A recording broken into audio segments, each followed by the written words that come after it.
વાવથરા જિલ્લો અને વાવથરા જિલ્લાની દિયોદરની તાલુકા પંચાયત આ તાલુકા પંચાયતમાં જીતેલા ભાજપ અને કોંગ્રેસના ઉમેદવારોની જે ચૂંટણી હતી અને આ ચૂંટણીમાં જે સભાખંડ હતું આ સભાખંડમાં બંને પક્ષના ઉમેદવારો ચૂંટણી અધિકારીની રાહ જોઈને બેઠા હતા, પરંતુ સમય સંજોગ ચૂંટણી અધિકારી થોડા લેટ આવતા આખરે લેટ આવતાની સાથે હોબાળો થયો અને હોબાળો થતાની સાથે કાયદા અને વ્યવસ્થાની સ્થિતિ કથળતા ચૂંટણી અધિકારીએ આ ચૂંટણી મોકૂફ રાખી અને ચૂંટણી મોકૂફ રાખતાની સાથે ચૂંટણી અધિકારી આ જે સભાખંડ હતું આ સભાખંડમાંથી બહાર નીકળતા આ ટોળા દ્વારા હુમલો કરવામાં આવ્યો અને આ હુમલામાં ઝપાઝપી થઈ। એટલું જ નહીં, ચૂંટણી અધિકારીનું શર્ટ ફાડતા આખરે પોલીસ મથકે ફરિયાદ નોંધાણી। તેની વિગતે ચર્ચા આ વિડીયોમાં કરવી છે।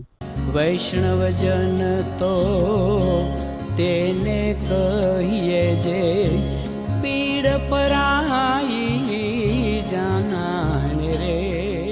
નમસ્કાર, હું છું દિનેશ ઠાકોર। નવજીવન ન્યૂઝમાં આપનું હાર્દિક સ્વાગત છે। વાત વાવથરા જિલ્લાની છે। આમ તો સ્થાનિક સ્વરાજની ચૂંટણી પૂરી થઈ અને આ ચૂંટણીમાં જીતેલા જે ઉમેદવારો છે આ ઉમેદવારો જે તાલુકા પંચાયતના હતા એ ગઈકાલે તેની ચૂંટણી હતી, પરંતુ દિયોદર તાલુકા પંચાયતનું જે સભાખંડ હતું આ સભાખંડમાં દિયોદર તાલુકા પંચાયતના જીતેલા ભાજપ અને જે કોંગ્રેસના ઉમેદવારો હતા આ ચૂંટણી અધિકારીની રાહ જોતા હતા, પરંતુ સમય સંજોગ ચૂંટણી અધિકારી લેટ આવતા જે હોબાળો થયો હતો અને હોબાળો થતાની સાથે કાયદા અને વ્યવસ્થાની પોલીસની હાજરીમાં સ્થિતિ કથળતી હતી। જોકે સ્થિતિ કથળતાની સાથે ચૂંટણી અધિકારી દ્વારા આ ચૂંટણી મોકૂફ રાખી અને મોકૂફ રાખતાની સાથે ચૂંટણી અધિકારી સભાખંડ છોડી બહાર આવે તે પહેલાં જે ટોળું હતું આ ટોળું ઉશ્કેરાયું અને ચૂંટણી અધિકારી ઉપર હુમલો કર્યો। એટલું જ નહીં, ચૂંટણી અધિકારી સાથે ઝપાઝપી કરી અને ચૂંટણી અધિકારીના શર્ટના બટન તોડી ફાડ્યાનો એક વિડીયો વાયરલ થયો। જોકે આ તમામ બાબત છે, આ તમામ બાબતને લઈને ચૂંટણી અધિકારી દ્વારા 10 નામજોગ અને 50 થી 60ના ટોળા વિરુદ્ધ ફરિયાદ કરવામાં આવી છે। જોકે જે ફરિયાદ દાખલ કરવામાં આવી છે આ ફરિયાદમાં કોના નામ છે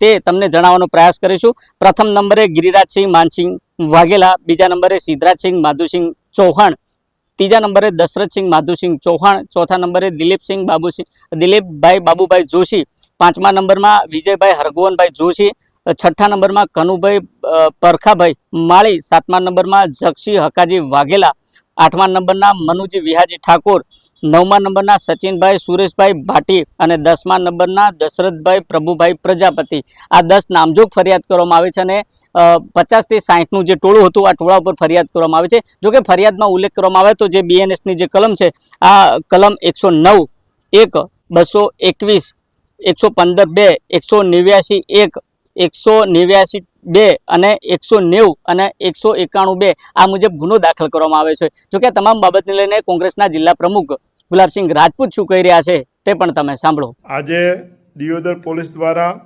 કોંગ્રેસના કાર્યકર્તા અને દિયોદરના અલગ અલગ સમાજના સામાજિક આગેવાનો ઉપર આજે તાલુકા પંચાયતની ચૂંટણીને મુલતવી રાખીને જે લોકશાહીનું ખૂન કરવામાં આવ્યું હતું, જ્યારે વિરોધ કરી રહ્યા હતા અને એને ધ્યાને રાખીને આગામી ચૂંટણીમાં કોંગ્રેસના આગેવાનો કાર્યકર્તાઓ ડેલિકેટો ડરી જાય એના માટે ખોટી ફરિયાદ દાખલ કરવામાં આવી છે। 307 જેવા ગંભીર ગુનામાં ખોટી રીતે કોંગ્રેસના અને સામાજિક આગેવાનોને કેસ કરવામાં આવ્યા છે, ચાહે જાગીરદાર સમાજના હોય, ઠાકોર સમાજના હોય, માળી સમાજના હોય, રાવણા રાજપૂત સમાજના, પ્રજાપતિ સમાજના, બ્રાહ્મણ સમાજના, અલગ અલગ સમાજના લોકો ઉપર ખોટી ફરિયાદ દાખલ કરવામાં આવી છે।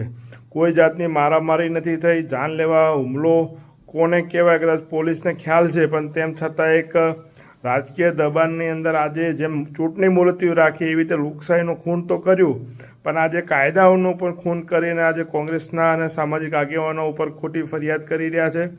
આ જો ફરિયાદ રદ નહીં કરવામાં આવે તો આગામી સમયમાં સર્વ સમાજ ભેગા થઈને ચાહે દિયોદર હોય કે વાવથરાજમાં જ્યાં પણ ભેગા થઈને આંદોલન કરશે। કાયદા વ્યવસ્થાની જવાબદારી પોલીસ તંત્રની રહેશે।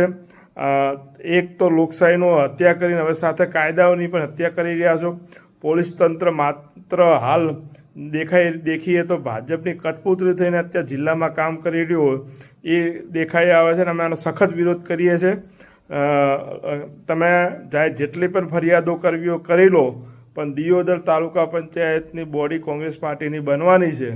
માત્ર ભાજપના આગેવાનોના ઇશારે આજે સામાન્ય સભા રદ કરી છે અને આજે ખોટી ફરિયાદો દાખલ કરો છો એનો અમે વિરોધ કરશું અને સૌ કોંગ્રેસના કાર્યકર્તાઓને પણ વિનંતી કરું છું કે 27મી તારીખે આ ખોટી ફરિયાદનો જે લોકશાહીની હત્યાનો જવાબ આપવા મોટી સંખ્યામાં દિયોદર આપ સૌ વધારો એ વિનંતી।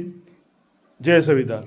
તમે જો તે પ્રકારે જિલ્લાના પ્રમુખ ગુલાબસિંહ રાજપૂતનું કહેવું છે કે જે પ્રકારે દિયોદર જે તાલુકા પંચાયત છે આ તાલુકા પંચાયતમાં કોંગ્રેસનો કબજો થવા જઈ રહ્યો હતો. પ્રમુખ અને ઉપપ્રમુખની વરણી નિશ્ચિત હતી, કારણ કે જે સંખ્યા હતી એ કોંગ્રેસની બહુમતી હોવાના કારણે કોંગ્રેસની જંગી વિજય થાય તે પ્રકારની સ્થિતિ હતી અને આ સ્થિતિ ન સર્જાય તે માટે આ અધિકારીએ ભાજપના ઇશારે આ જે ચૂંટણી હતી આ ચૂંટણી મોકૂફ રાખ્યાના આરોપ કર્યા છે. જોકે તમામ બાબત છે આ તમામ બાબતને લઈને દિયોદર પોલીસ મથકના પીઆઈનો અમે ટેલિફોનિક સંપર્ક કર્યો હતો, ત્યારે પીઆઈ કહ્યું કે હા, જે પ્રકારે સરકારી કામકાજમાં રૂકાવટ, આગોતરું આયોજન કરી હુમલો કરવો અને તેમના સટ ફાડવા બાબતને લઈને ફરિયાદ કરવામાં આવી છે. આ ફરિયાદને લઈને પોલીસે વધુ તપાસ હાથ ધરી છે. જોઈએ આવનાર સમયમાં દિયોદર પોલીસ દ્વારા સરકારી કામકાજમાં રૂકાવટ કરતા આ જે નેતાઓ છે આ નેતાઓ સામે કેવી કાર્યવાહી કરવામાં આવશે તે તો આવનારો સમય બતાવશે.